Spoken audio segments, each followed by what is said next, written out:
यांच्याविषयी जेवढा बोलायला गेला तेवढा कमीच आहे. विचार करायला गेला तर शब्द पुरे पडतात, लिहायला गेला तर जगातील सर्व शब्द कमी पडतात. आणि जर का यांच्याविषयी खूप खूप बोलायला गेला, यांच्या कार्याची उंची मोजायला गेला तर ती अनंतपर्यंत जाऊ शकते. डॉक्टर बाबासाहेब आंबेडकर यांचा जन्म 14 एप्रिल 1891 रोजी झाला.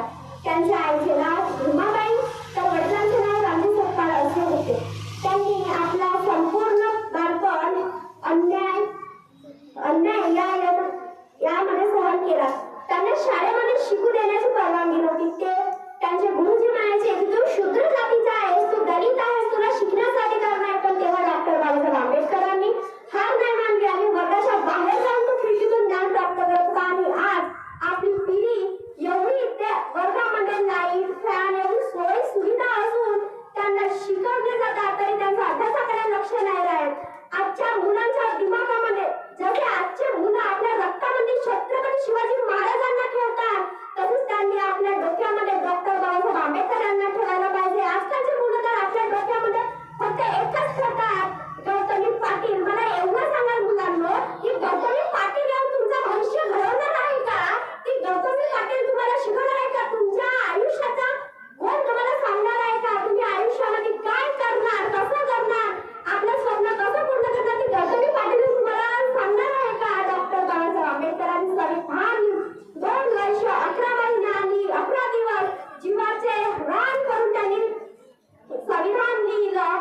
त्यांना जेव्हा डॉक्टर बाबासाहेब आंबेडकर शिकवत होते तेव्हा त्यांचे वडील रामजी सपकाळ यांच्याकडे खाण्यासाठी भाकरी नव्हत्या. ते डॉक्टर बाबासाहेब आंबेडकरांना द्यायच्या. ते त्यांना म्हणत असायच्या की भीम तू ह्या भाकरी खा, मी तुझ्या खाल्ल्यानंतर मी खाणार. पण भीम जेव्हा भाकरी खात होत्या तेव्हा भाकरी शिल्लक राहत नव्हत्या.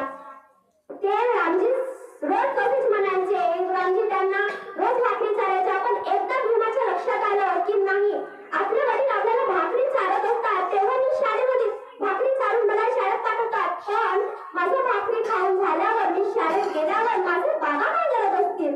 तेव्हा त्यांनी एक दिवस मुद्दाम भाकरी खाल्ली आणि शाळेत जाण्यासाठी निघाले. तेव्हा ते घरी आले आणि पाहिलं की भाकरीचा एकही कण वाचलेला नव्हता.